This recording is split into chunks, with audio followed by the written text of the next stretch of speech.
1 de Pedro 2,9, então.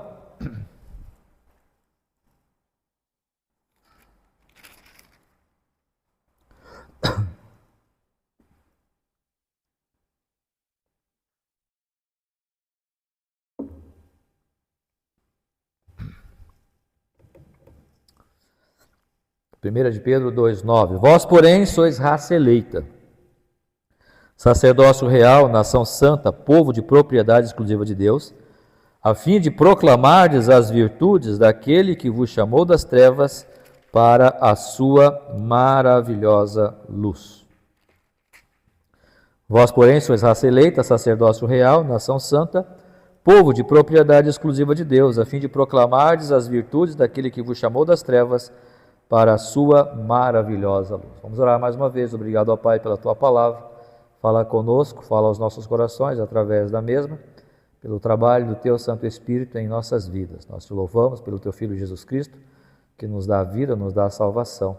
Te louvamos, ó Deus, pela tua graça, que é ministrada a nós, através da tua palavra, através da revelação do teu Filho, pelo ministério do teu Santo Espírito, para que assim possamos conhecer as tuas verdades e a tua vontade. Dá-nos a tua direção nesse tempo onde vamos meditar nas Sagradas Escrituras, para que nós possamos ter os nossos olhos e ouvidos abertos para as verdades que o Senhor quer nos revelar e assim transformar isso em prática diária nas nossas vidas. Muito obrigado, nós oramos e agradecemos em nome de Jesus. Amém.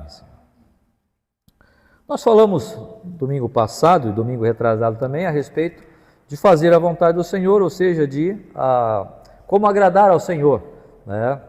E em Salmo 147, versículo 11, nós vimos ali que aqueles que temem ao Senhor e aqueles que esperam na sua misericórdia, esses agradam ao Senhor. Então, é claro que não é o que significa temer, o que significa agradar, né, não é somente uma questão subjetiva, mas é uma questão objetiva, ou seja, não é apenas de sentir algo, não é apenas de imaginar alguma coisa, ou temer, ou esperar, mas é algo objetivo, algo que vai implicar uma ação, que vai implicar um fazer, que vai implicar um viver. Não é simplesmente dizer eu creio, eu sou, eu faço, mas nós precisamos, de fato, realizarmos aquelas ações e, de fato, estarmos enquadrados naquilo que o Senhor mesmo falou, o Senhor Jesus Cristo mesmo falou, porque isso envolve o temer. O temer envolve obedecer ao Senhor. Lembra que nós falamos, né? Quem teme ao Senhor vai adorá-lo, quem teme ao Senhor vai obedecê-lo, quem teme ao Senhor vai buscá-lo, porque pelo fato de temê-lo, vai realizar essas ações. Não é só um sentimento, como falamos, não é só algo subjetivo, mas é algo que vai remeter a uma prática. Não sentimentos, simplesmente, emoções, mas vai envolver aí uma prática. E o esperar na misericórdia do Senhor, da mesma forma. Quando eu espero na misericórdia dele, eu não estou esperando apenas com a boca aberta, esperando que alguém me traga comida na boca. Esperar na misericórdia do Senhor enquanto eu espero, eu estou trabalhando, aquilo que eu quero não está acontecendo realmente, mas enquanto eu espero aquilo acontecer, aquilo que o Senhor prometeu, aquilo que o Senhor disse que haveria de fazer, eu continuo trabalhando, eu continuo servindo, eu continuo crendo, porque eu espero que Ele vai cumprir aquilo que Ele prometeu. E desta maneira, nós estamos agradando ao Senhor, porque tememos a Ele e porque esperamos na Sua misericórdia. Prolongando um pouco mais o assunto, no sentido de falarmos sobre este agradar ao Senhor, estamos falando sobre, nas dispensações, sobre um aviso, né? Eu até falei na escola dominical, este foi o último domingo da escola dominical, porque agora inicia dezembro, e dezembro geralmente podemos ter ensaios, alguma coisa do tipo, né? Alguma apresentação, algum louvor, então usar esses domingos anteriores ao culto para este fim, se porventura tiver, nós teremos, como dissemos, neste próximo domingo, teremos o encontro de homens e mulheres, que é o último domingo do mês, e no primeiro domingo de dezembro, então, nós usaremos, naqueles domingos de dezembro, usaremos para algum ensaio, alguma preparação para o Natal, alguma coisa do tipo, ok? E aí, então, para o ano que vem, nós conversaremos sobre a escola dominical, o seu início e tudo mais. Mas no sentido de agradar ao Senhor, então estávamos falando sobre isso na dispensação da igreja. Domingo retrasado nós falamos sobre qual é o propósito de Deus para a igreja. O que é que Deus espera de nós, você como igreja, o que Deus quer que eu faça como igreja? Enquanto igreja, eu, membro de uma igreja, o que Deus espera que eu faça? Eu falei naquela semana que o primeiro propósito do Senhor para nós é a santificação. Perceba que a palavra do Senhor vai dizer: vós, porém, sois raça eleita, sacerdócio real, nação santa, nação separada. Uma nação que foi separada, um povo que foi separado para um determinado fim. E nós queremos falar sobre os propósitos de poder da igreja. Propósitos de poder da igreja. Percebam que o texto vai dizer: nós somos raça eleita, sacerdócio real, nação santa, povo de propriedade exclusiva de Deus, a fim de proclamar o que? As virtudes. Poder. O poder daquele que vos chamou das trevas para a sua maravilhosa luz. O poder de quem? O poder de Deus. Nós vamos transmitir o poder de Deus. Mas como que nós vamos fazer isso? De que maneira nós vamos realizar esta demonstração do poder de Deus aqui na terra? Nós somos seres falíveis? Nós somos seres limitados? Nós somos seres limitados ao tempo e ao espaço? Como faremos essa demonstração de poder? Faremos mágicas? Vamos fazer fogo sair dos nossos olhos, igual o Superman, né? O Superman então chega e vem e começa a olhar, com aquele olhar penetrante dele, sai um raiozinho dos seus olhos e extermina o inimigo. É assim? Esse é o poder? É claro que não. É claro que não. E aí nós vamos entrar no propósito da igreja. Qual é o propósito de Deus para a igreja? Que demonstra esse poder. O primeiro propósito, a primeira ação, a primeira característica que a igreja deve demonstrar, que vai mostrar, que vai manifestar, que vai revelar e vai fazer-nos proclamar estas virtudes de Deus, que não são nossas, são virtudes dele. É o poder dele em nós. As virtudes dele através de nós. E a primeira coisa, a primeira característica, então, é o poder para a santificação. Eu não tenho poder em mim mesmo para ser santo. Eu não tenho poder em mim mesmo para me santificar. Se nós olharmos, por exemplo, para João, capítulo 8, verso 32, e este é algo tão profundo,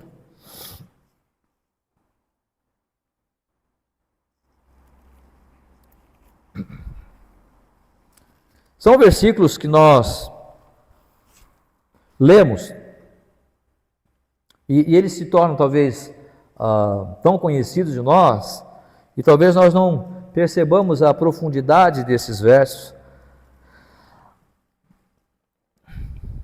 E conhecereis a verdade e a verdade vos libertará. Já virou até jargão político, né? Nosso ex-presidente Bolsonaro usava isso aqui como o seu slogan, né? Mas, é claro que nós vamos falar de política, mas queremos falar da profundidade disso aqui. Se nós olharmos o contexto no qual ele está inserido, irmãos, é um contexto que quando nós olhamos e percebemos, mas como é que funciona isso mesmo? Percebam, se nós olharmos para o versículo 26, a partir do verso 26, muitas coisas tenho para dizer a vosso respeito e vos julgar, porém aquele que me enviou é verdadeiro, de modo que as coisas que dele tenho ouvido, essas digo ao mundo. Versículo 27. Eles, porém, não atinaram que lhes falava do Pai. Eles não estavam entendendo o grau da seriedade com a qual Jesus...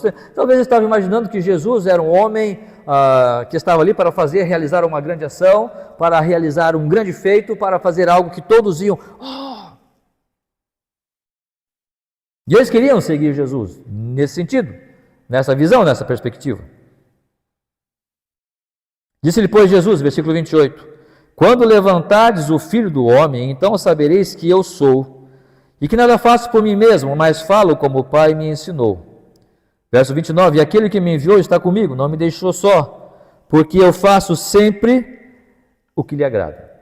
Então Jesus está falando do relacionamento dele e do Pai, e do propósito dele em ter vindo à terra. Porque perceba, quando ele vai dizer no versículo 28, disse depois Jesus: quando levantardes o Filho do Homem, está falando dele mesmo, então sabereis que eu sou. Aqui ele usa uma expressão, um hebraísmo, para mostrar que ele é Deus. Versículo 30. Ditas estas coisas, muitos creram nele. Até aqui, tranquilo, né? Versículo 31. Disse, pois, Jesus aos judeus que haviam crido nele: se vós permaneceres na minha palavra, sois verdadeiramente meus discípulos, e conhecereis a verdade vos libertará. Mas eles já não tinham crido nele? Como que Jesus vai dizer, conhecereis a verdade vos libertará? Se eles já tinham crido, eles já estavam libertos. O que acontece aqui? Se no versículo 30 ele está dizendo que aqueles homens, aqueles judeus creram nele, do que mais eles precisavam ser libertos? A coisa só piora. E eles então respondem para Jesus, esses que haviam crido em Jesus. Responderam-lhe, somos descendentes de Abraão. Começaram mal. E jamais fomos escravos de alguém, como dizes tu, sereis livres. Será que eles realmente creram? Porque se eles tivessem crido, Abraão seria a última coisa que eles iam narrar, a última coisa que eles iam elencar aqui. Tu és o Filho do homem, tu és o Filho de Deus, tu és o próprio Deus. Quando tu dizes eu sou e eu creio que tu és, Abraão fica em segundo, terceiro, quarto, quinto plano. Eles de fato creram? Ou a religiosidade ainda estava arraigada nos seus corações, de tal forma que eles queriam seguir a Jesus, criam em certos aspectos da religião que Jesus estava propondo, mas não estavam dispostos realmente a entregar a sua vida a Jesus. A coisa piora. Replicou-lhe Jesus, versículo 34, em verdade vos digo, todo que comete pecado é escravo de pecado. Que pecado? O pecado de não crer em mim. Ele, o Espírito Santo, convencerá o mundo do pecado, da justiça, do pecado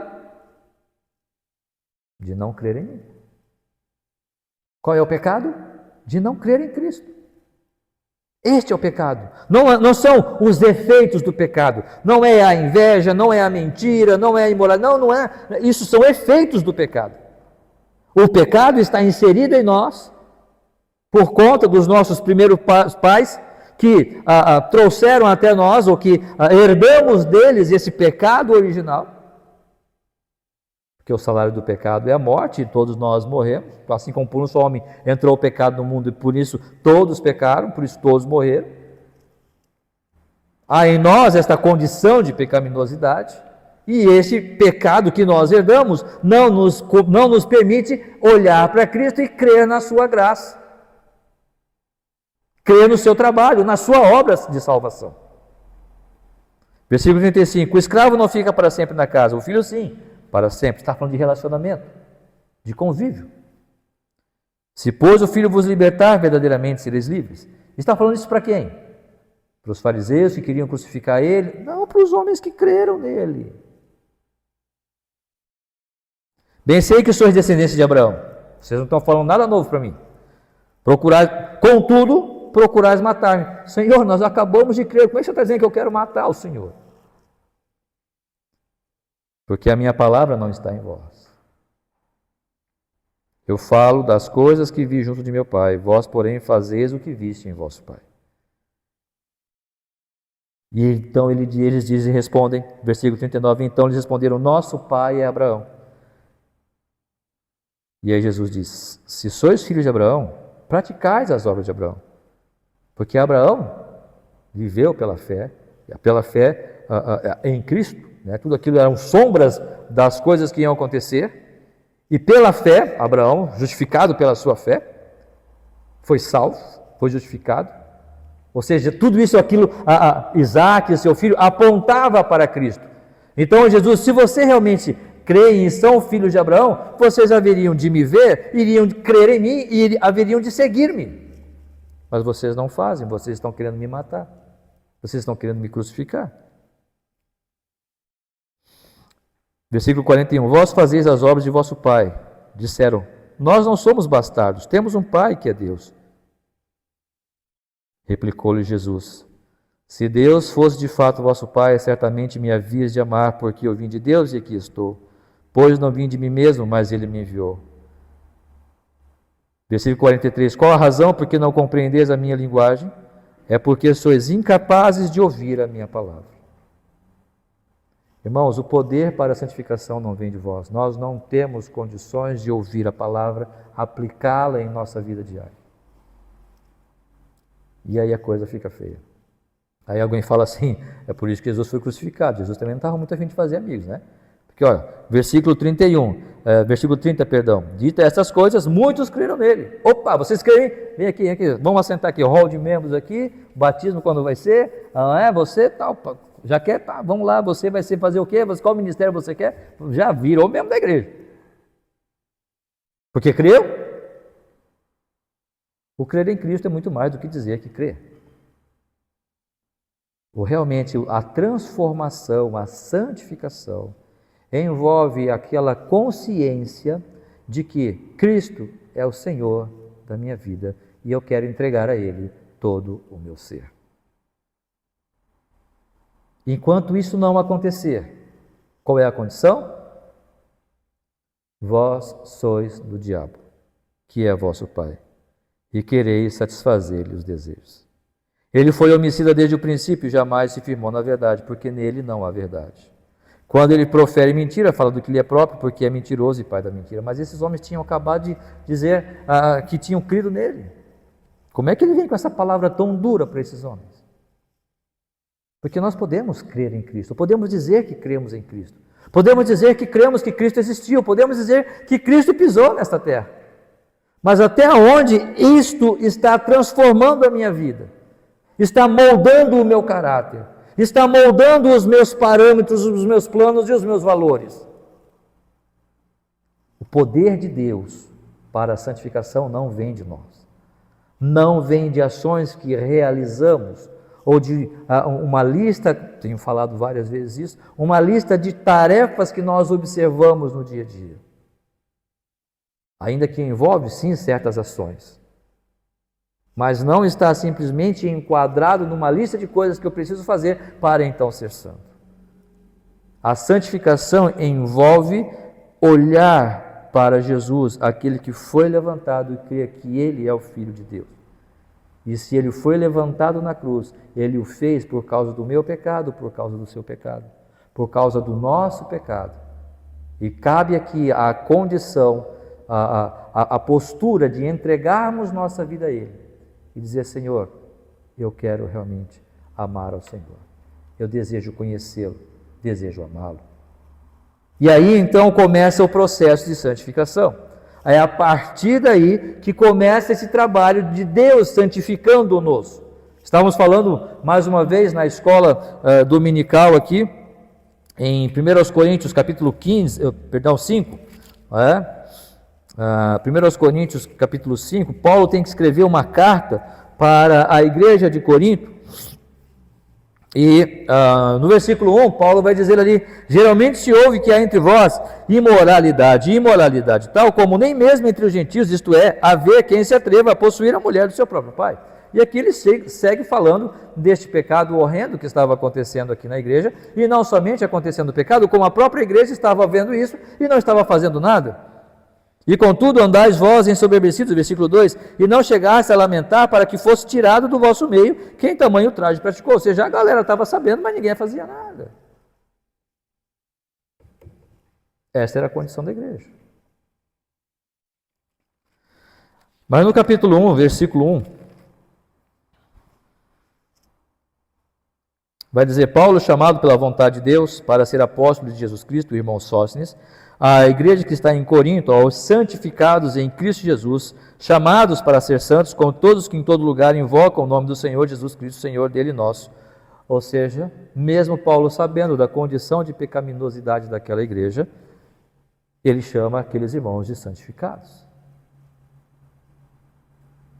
Não é uma questão de fazer ou não fazermos.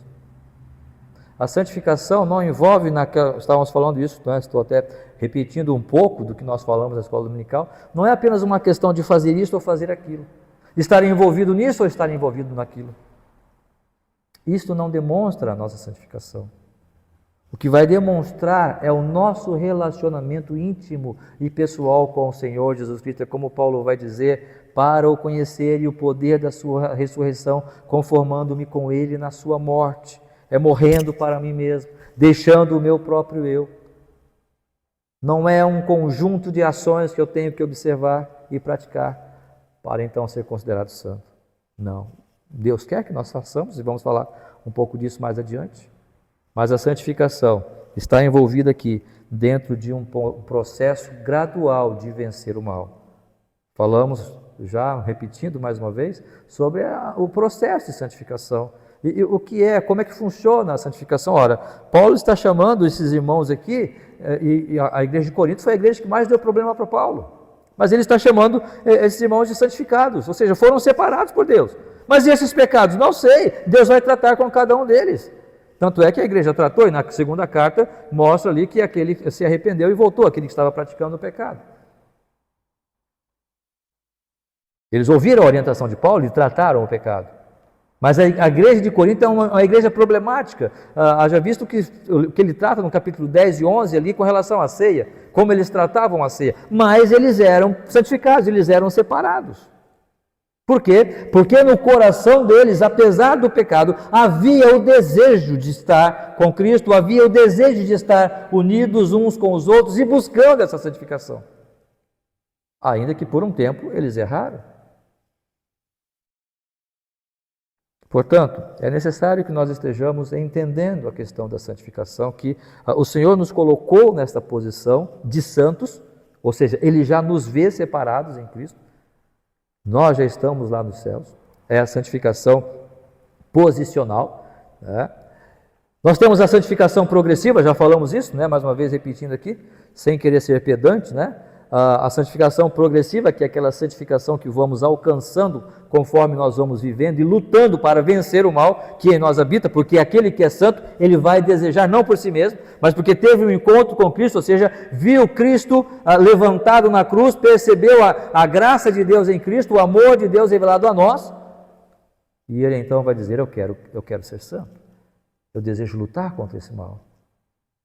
E a santificação final, a santificação aquela da glorificação, quando nós estivermos nos céus, quando da volta de Cristo Jesus, estivermos lá nos céus e então estivermos totalmente livres da presença do pecado na nossa vida, a santificação final. Essa santificação, esse processo, toda essa estrutura, nós não temos condições de fazê-lo. Nós nem queríamos isso, nós nem sabíamos isso, nós nem dávamos valor a isto. Mas se alguém perguntasse para nós, você crê em Jesus? Sim, eu creio em Jesus, sim, creio. Já falei do meu testemunho, né? Quando jovem, até os meus 10 anos, eu ia na igreja, tranquilo. E o pastor perguntou, alguém quer batizar aqui? Alguém quer batizar? E minha mãe, quem foi, mãe? Levanta o braço. Eu, o Márcio, vem, Márcio. Eu não sabia o que estava acontecendo. Fui lá, me batizei com 10 anos. Com 17 anos eu vi que não era salvo. Mas até esse tempo eu estava na igreja. E se alguém perguntasse para mim, eu sabia de cor todos os versículos bíblicos. Opa! Dirigia culto na igreja. Era altamente ativo nos jovens. Mas com 17 anos eu falei, eu não sou salvo não. Alguma coisa. Mas se alguém me perguntasse, eu creio em Jesus, creio. Creio nada. Cria nada. Porque lá no meu íntimo, no meu interior, eu sabia que eu não cria. E alguma coisa estava me faltando. Porque faltou esse encontro com o Senhor Jesus Cristo. Faltou este momento, faltou esta consciência da obra de Deus em Cristo Jesus e o quanto eu era pecador. Mostrando o quanto eu era indigno de estar até mesmo assentado na igreja. Por isso que muitas pessoas não conseguem ver o valor da igreja.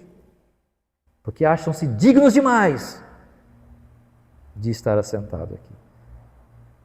E se eu vou lá, vou fazer a minha parte.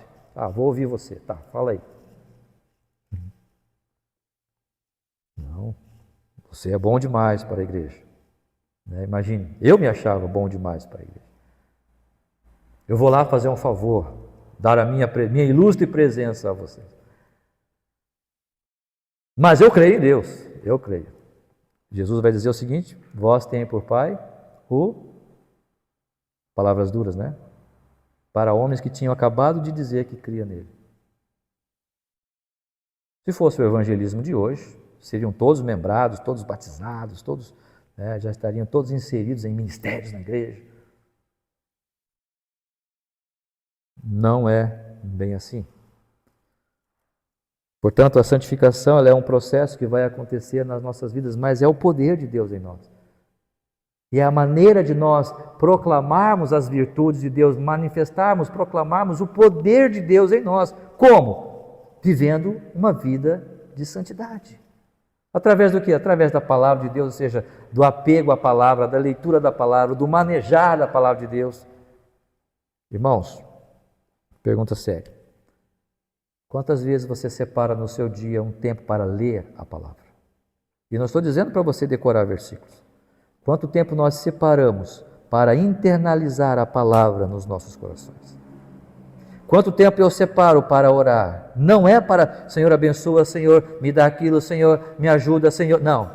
Senhor, eu estou aqui neste momento. Eis aqui um pobre pecador. Eu preciso da Tua graça. Eu quero conhecer mais ao Jesus Cristo, o Teu Filho. Ó Santo Espírito, transforma esse coração. Ó Senhor, me perdoa por este pecado que eu cometi. Me dá a graça para eu me livrar dessa situação. Ó Senhor, eu quero conhecer a Ti cada vez mais. Orar ou pedir como os discípulos pediram: Senhor, ensina-nos a orar. Para que nós tenhamos mais comunhão com o Senhor e saibamos pedir. Não que nós não possamos pedir, por saúde, pedir por uma situação, questão financeira, tudo isso nós podemos fazer, como o irmão citou há pouco, né? Aquele paralítico que foi curado, e quantas vezes estamos andando manquitolando, né? Esperando de Deus só as migalhas, quando Deus tem bênçãos maravilhosas para nos dar. É claro que podemos pedir, mas o que pedimos, o que devemos pedir? Ora, Ele é poderoso para fazer muito mais além do que pedimos e pensamos, conforme o seu poder que opera em nós. Ele não está falando de questão financeira, não está falando de imposição, ele não está falando de vida social, ele está falando efetivamente de relacionamento com Deus, de vida cristã, de crescimento, de desenvolvimento da santificação, coisa que eu não posso fazer, coisa que você não pode fazer. Sabe por que não podemos fazer? Porque esta é a obra do Espírito Santo em nós, trabalhando e realizando esta obra de santificação em nossos corações. Através da palavra, através da oração, através da igreja, mediante a obra do Espírito Santo nas nossas vidas. Por que muitas pessoas não gostam de vir à igreja? Por que parece que vir à igreja é uma coisa tão maçante, tão chata? Porque não entendeu a questão da santificação ainda. Porque para eu ser santo, eu preciso da palavra, eu preciso de oração. E aonde é que eu tenho isso? Claro, eu tenho no meu pessoal, no meu particular, no meu devocional, claro que sim, mas na igreja também, no convívio com os irmãos. O pastor vai trazer uma palavra, aquele irmão vai me trazer um conselho, talvez, numa conversa. Vamos fazer amizades com pessoas que pensam da mesma forma, têm o mesmo propósito. Vamos ter embates? Claro que vamos. Vamos ter dificuldades e atritos? Claro que vamos. Mas o Senhor quer nos abençoar e o Senhor quer fazer-nos crescer através da palavra, da oração, e do convívio na igreja. Estamos vivendo uma época em que muitas pessoas fogem da igreja. Não, eu posso ser crente na minha casa mesmo. Não, não pode. Não pode. Se eu achar que eu posso ser crente lá em casa, eu estou negando a própria orientação bíblica, o próprio princípio bíblico que Cristo estabeleceu. Onde tiver 2 ou 3 reunidos em meu nome, ali estarei no meio deles. Eu, na minha casa, não configuro igreja. Eu sentado, por mais piedoso que eu possa ser, sozinho, sentado ali, fazendo jejum, lendo a palavra e orando, eu não configuro igreja. A igreja é configurada quando temos 2 ou 3 pessoas reunidas, com o propósito de adorar ao Senhor. Aí nós temos igreja. E aí acontece a santificação.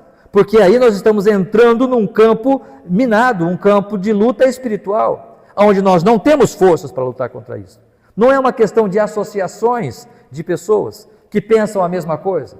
Estamos falando de pessoas que foram transformadas pelo Espírito Santo e querem estar juntos para adorar ao Senhor Jesus Cristo.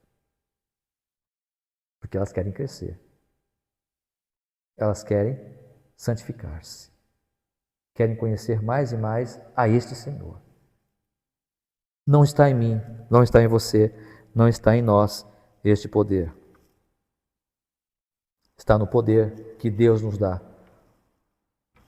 Na virtude do Senhor, quando Ele nos chamou para proclamarmos este poder de ser santo. Não somente a santificação, mas também o poder para a adoração. Lembra quando Jesus vai falar com a mulher samaritana?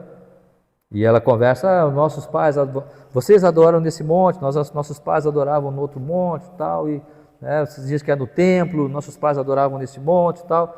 E Jesus vem a hora e já chegou, que nem aqui, nem no templo. Deus é Espírito, e importa que seus adoradores o adorem em Espírito e em verdade. A adoração, quando estamos reunidos para adorar a Deus, para cantarmos louvores ao Senhor. É claro que tudo é um processo de adoração. Não é? A santificação é uma adoração. As outras coisas aqui, os outros elementos que nós vamos conversar aqui, também é um processo de adoração. Mas para nós entendermos, a gente separa isto, né? Mas separa esses elementos, essas características. Mas a adoração, perceba quando Jesus está falando com a mulher, ela vai limitar a adoração ao quê? A templo ou ao monte. Vocês adoravam no templo, no monte, ela fica limitando a adoração a um lugar específico. Jesus corta ela. Não tem monte, não tem templo, o que tem é a adoração em espírito a Deus. Mostrando que esse trabalho que o Senhor está realizando em nós é um trabalho pessoal, particular, que vai envolver, claro, a igreja, como temos falado, mas vai envolver esta consciência da presença do Senhor continuamente conosco. Lembram quando Pedro vai à casa de Cornélio, em Atos 10? E os outros apóstolos criticam Pedro? Por quê? Porque a ideia deles de adoração estava limitada apenas ao povo judeu.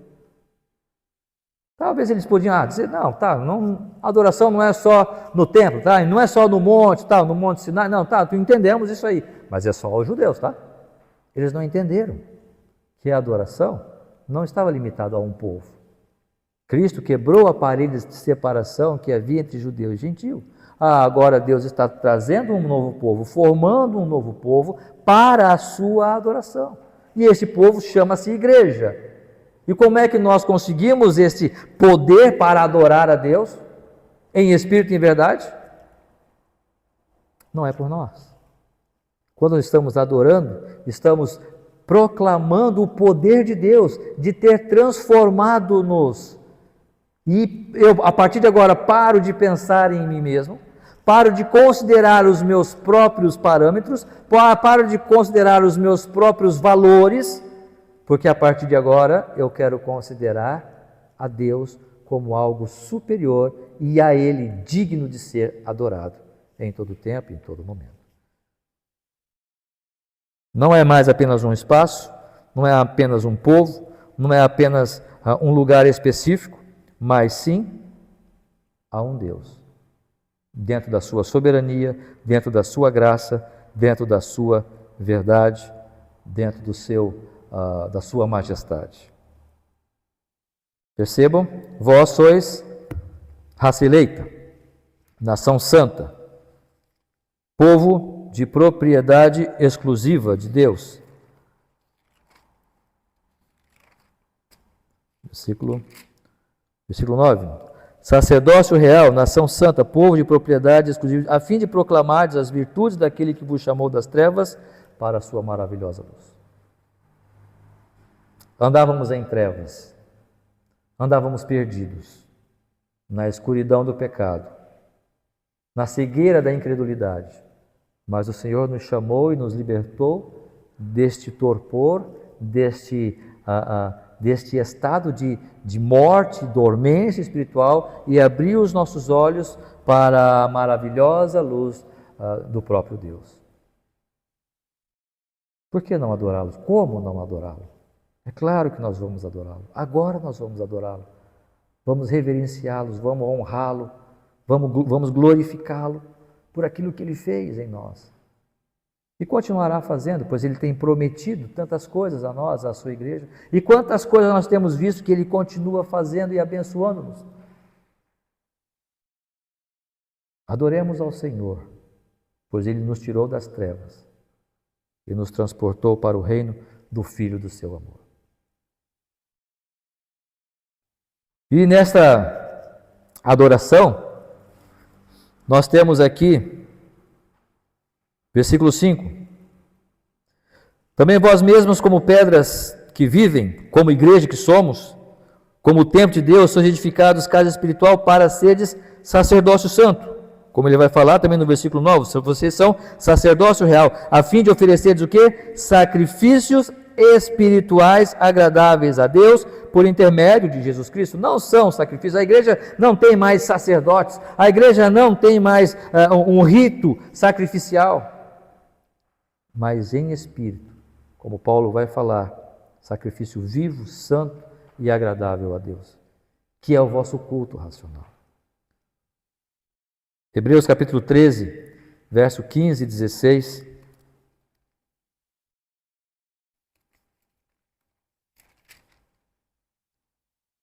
Hebreus 13, 15 e 16. Por meio de Jesus, pois, ofereçamos a Deus sempre sacrifício de louvor, que é o fruto de lábios que confessam o seu nome. Olha que legal, vamos cantar. Não, sim.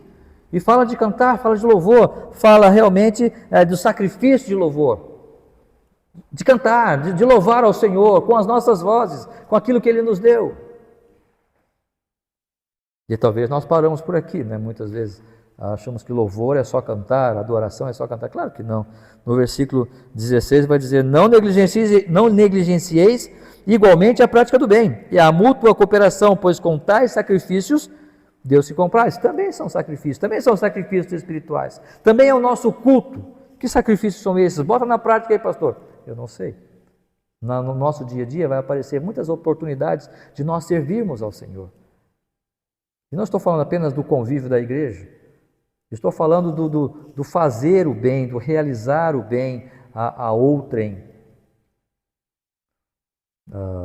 Esses dias tivemos um acidente aqui e a Kátia viu ali, né? E quando vimos era um casal que nós conhecíamos. Tinha atropelado um rapaz com uma moto ali, um rapaz, e a filha, a menina, né, que vinha até na igreja aqui. E a Kátia, vamos lá, Márcio. Falei, vamos lá, né?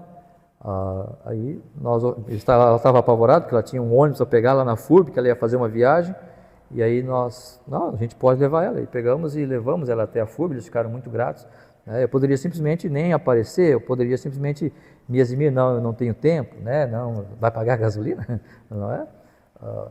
Não, mas são coisas que a gente pode fazer, né?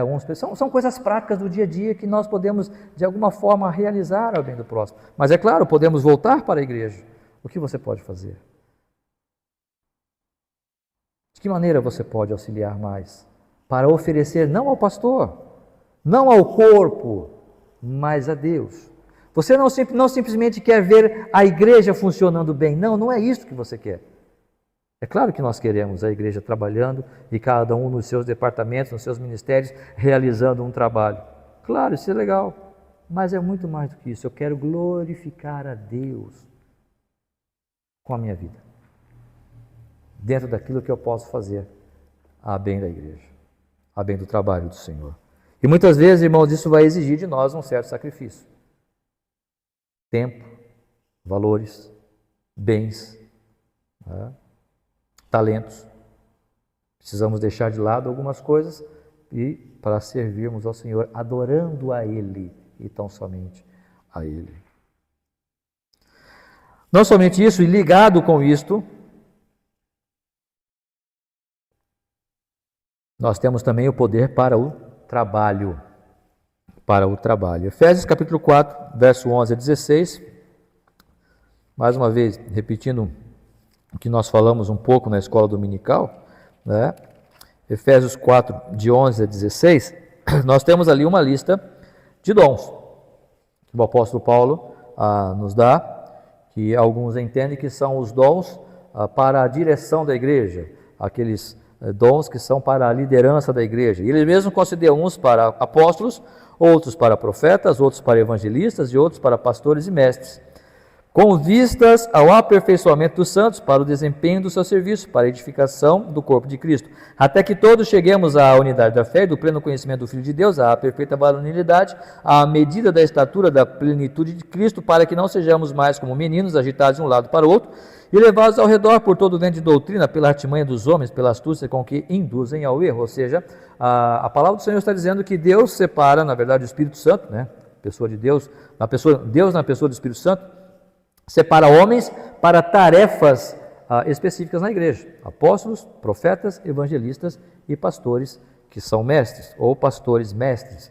Esta é a ideia. Para quê? Para a edificação do corpo. Para a edificação do corpo. Há poder em mim para isso? Claro que não. Eu nem queria estar aqui. Se fosse por mim, março, Agostinho, aquele março, antes da conversão, hoje eu queria estar, sei lá onde, em Cancún, né, numa praia bem gostosa, né? Nem sei onde é Cancún, Não faço ideia, mas eu ouvi falar, eu estou falando também.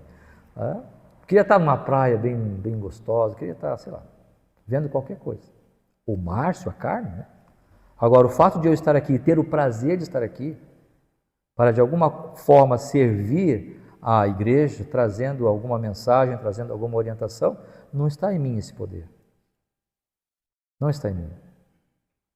Está na virtude daquele que me chamou das trevas para a sua maravilhosa luz. É o poder dele se manifestando. É ele me dando essa condição. É ele me dando. Esses dias eu e a Kátia falando, foi hoje, né? Falando sobre um ministério que nós tínhamos lá no Rio de Janeiro, e tinha uma congregação na igreja, né? Uma congregação em Boaçu. Era nosso primeiro ministério, que nós tínhamos saído do Rio Grande do Sul, era estágio, e fomos para o Rio de Janeiro, e a igreja lá tinha uma congregação num bairro chamado Boaçu, e era uma caminhada. Às vezes nós íamos de carro, não tínhamos carro, nós não, mas alguns irmãos nos davam uma carona. Às vezes íamos de ônibus. A Natália era pequena, tinha o quê? 3 anos, né? Coisa do tipo, 1 ano, talvez 2 anos, e eu colocava ela aqui na canguta aqui, e a gente ia. Era uma caminhada boa, não sei precisar, mas uns 20 minutos, para não mentir, no mínimo 20 minutos de caminhada. Descia do ônibus até chegarmos àquele salão lá, abríamos a porta, aquele calor confortável do Rio de Janeiro, abria, parece que assim, já caía assim para trás do bafo, aí eu entrava, abria janelinhas assim, mas não funcionava, né? E fazíamos as reuniões ali naquela congregação, ali naquela salinha. Quem faz isso? Né? Que loucura é essa? Boaçu, Rio de Janeiro.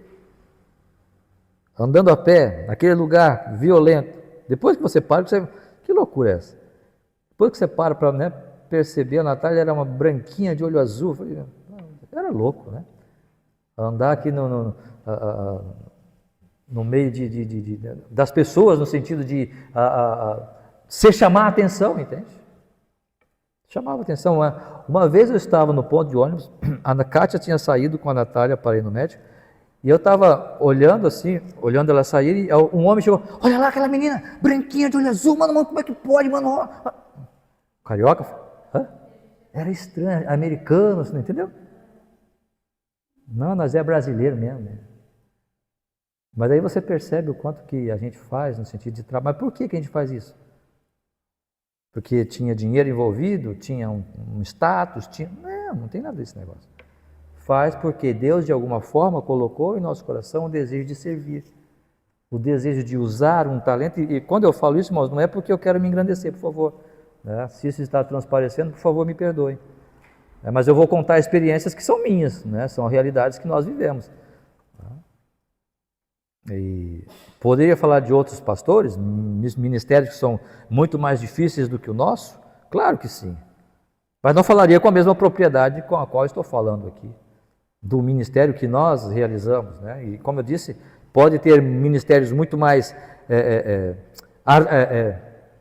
dolorosos, né? Sim, mas vai perguntar para aquele ministro, para aquele pastor, para aquele missionário, se ele está sofrendo, ele vai falar, eu faço isso com prazer, eu faço isso com amor, eu faço isso pelo prazer de servir ao Senhor, porque Deus deu a ele um serviço, Deus deu a ele um dom para realizar aquele ministério. E ele o faz com graça, faz com prazer, com satisfação. Por quê? É o poder de Deus em nós, não somos nós não queremos fazer.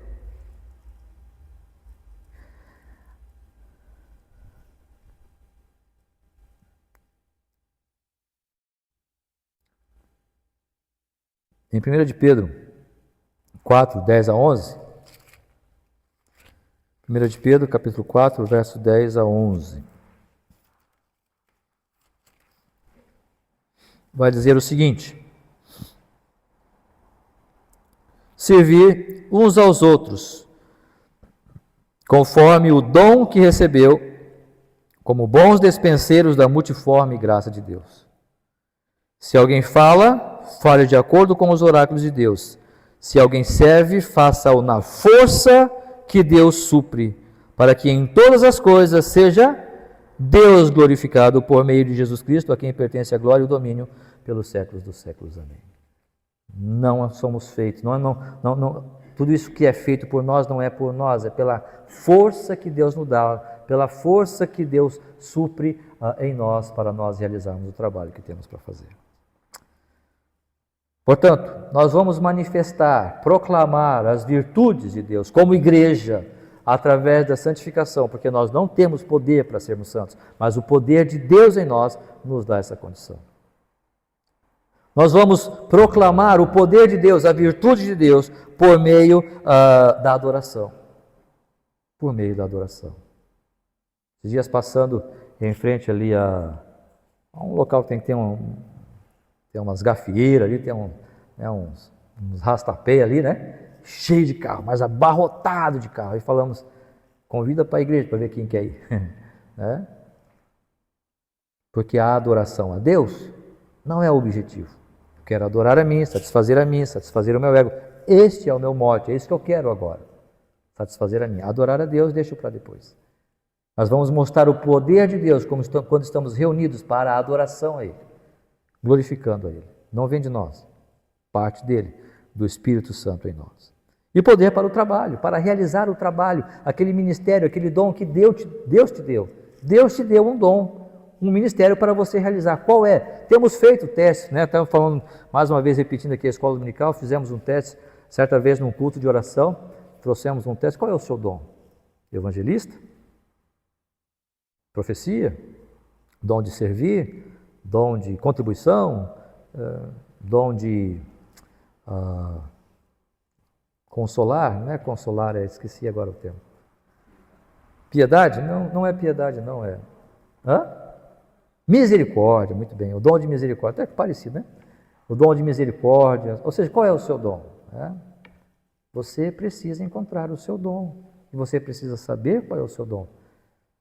Para que você possa, com eficácia, orar e buscar desenvolver para a honra e glória de Deus, para o serviço da obra do Senhor.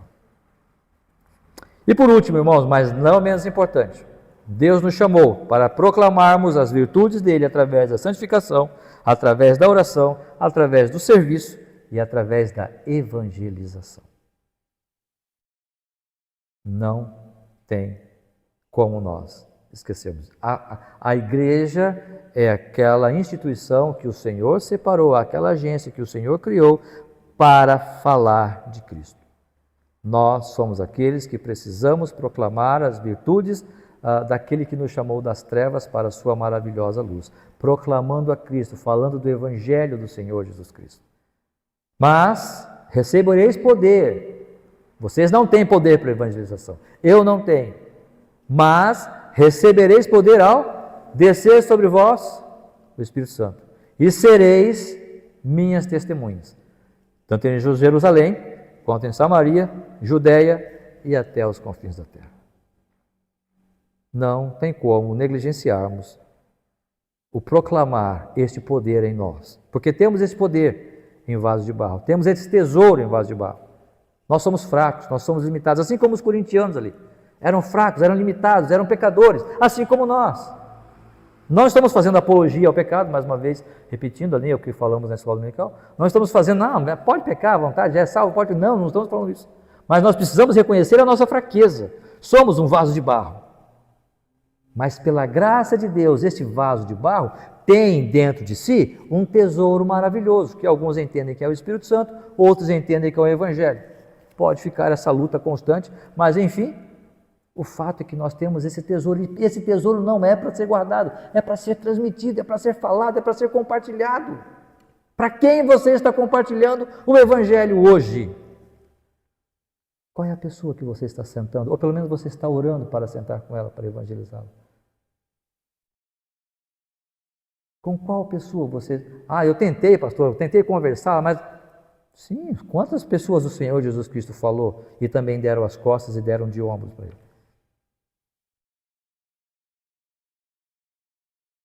O Senhor nos chamou, isso vai estar lá em Mateus 28, 18 a 20, Marcos 16, 15, há vários textos que falam sobre isso. Mas sabe, tem um texto em 2 Coríntios 5,14.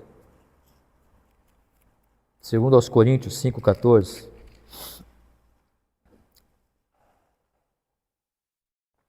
Nós precisamos mostrar o poder de Deus em nós, o poder do Evangelho, pois não me envergonho de Cristo, pois é o poder de Deus para a salvação de todo aquele que crê, primeiro do judeu, depois do grego.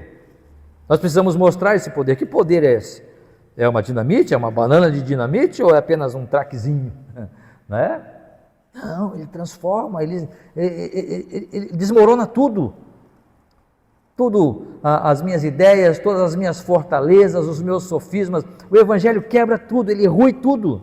Ele coloca abaixo qualquer alicerce, por mais poderoso que seja, qualquer cultura, qualquer ideia, qualquer educação, por mais poderosa, por mais arraigada que possa estar, o Evangelho quebra com tudo isso, desfaz tudo isso, porque é o poder de Deus, não é o meu poder, não é o meu poder de persuadir o outro, o próximo, é o poder de Deus. E que poder é esse?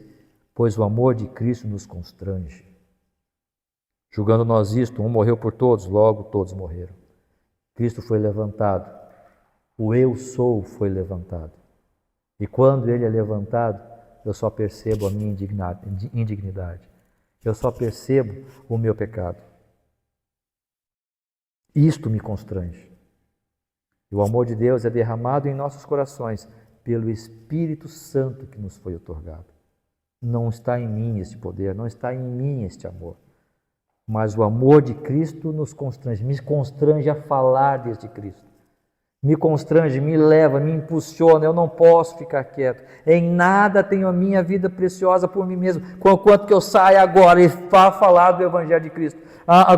Com quem eu puder falar, com quem me der liberdade. Eu não quero ser mal educado, não, eu não quero ser intransigente, não, eu não quero. Mas eu quero falar do amor de Cristo. Se você me der a oportunidade, eu vou falar de Cristo para você.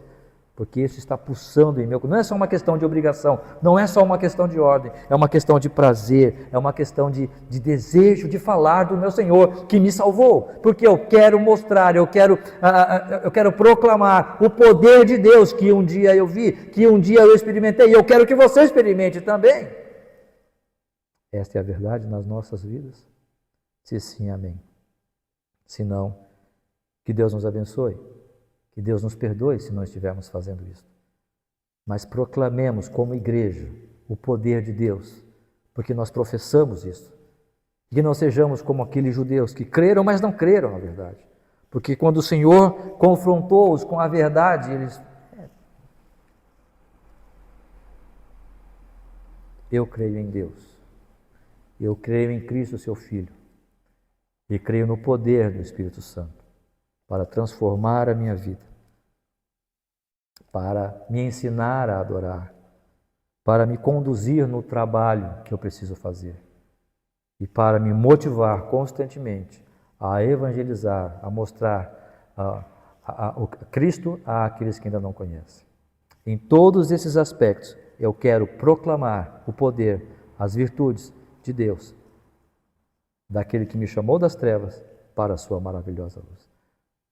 É o que eu desejo para mim, é o que eu desejo para cada coração aqui, é o que eu desejo para a igreja como um todo, para que esta igreja seja de fato, simples que seja, modesta talvez, considerada talvez simplória por alguém, por outros, né?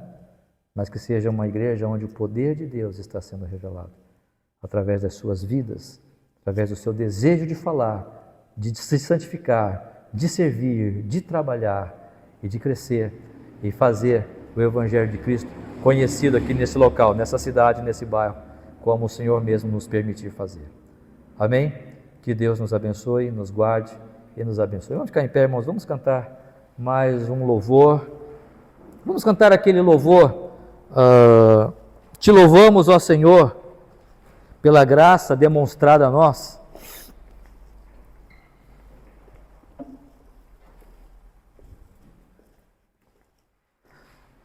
Te louvamos, ó Senhor, pela graça demonstrada a nós.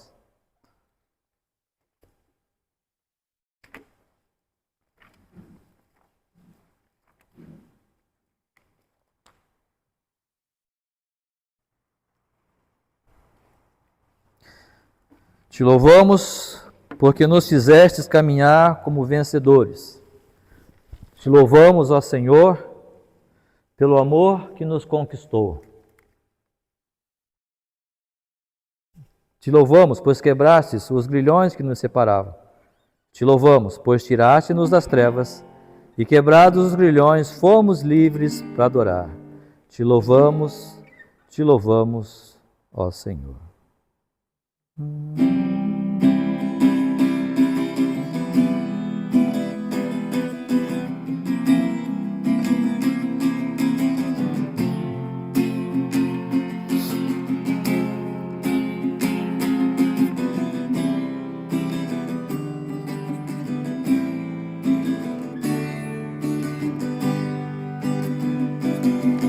Te louvamos, ó Senhor, pela graça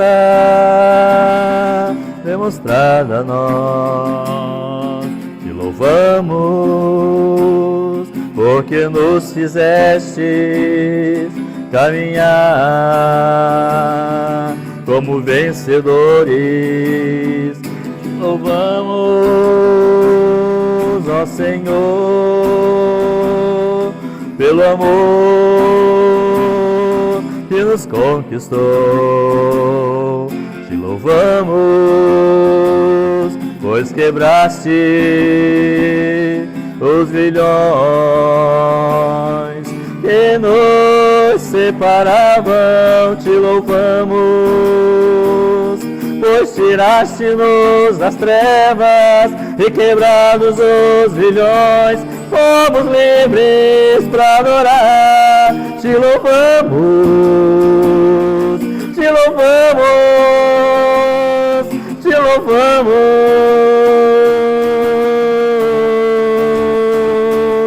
Senhor, te louvamos,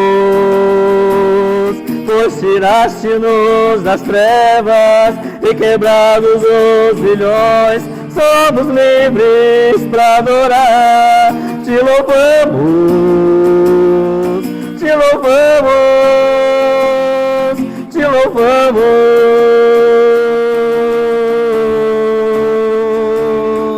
Senhor.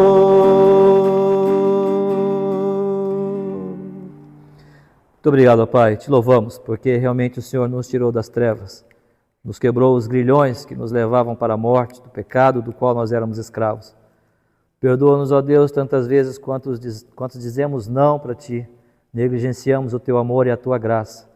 Mas Te louvamos porque um dia o Senhor nos revelou o Teu amor em Cristo Jesus. Ó Senhor, tão somente nos faz vivermos realmente como nação santa, povo de propriedade exclusiva do Senhor mesmo, para que nós proclamemos o poder que nós temos, que nós conseguimos, enfim, em Cristo Jesus, por meio da Tua graça, e que isso possa ser manifestado àqueles que não conhecem a nossa santificação, nossa vida de santidade, nosso desejo de fugir, deixar, vencer o mal, vencer o pecado, nosso desejo de servir, de trabalhar, ó Deus, nossa iniciativa em adorar ao Senhor em tudo que fizermos, e o nosso desejo também, ó Pai, de falar do Teu amor e do Evangelho de Cristo Jesus a outras pessoas. Muito obrigado. Nós pedimos por esta semana que o Senhor nos dê a Tua graça, nos faz firmes, nos faz sinceros, reais, filhos Teus que buscam essa pureza, essa santidade, ó Deus, a cada dia na sua vida, em Cristo Jesus, ó Pai. Abençoe aqueles que não puderam chegar, abençoe cada um no seu trabalho, nos seus desafios, nas suas limitações.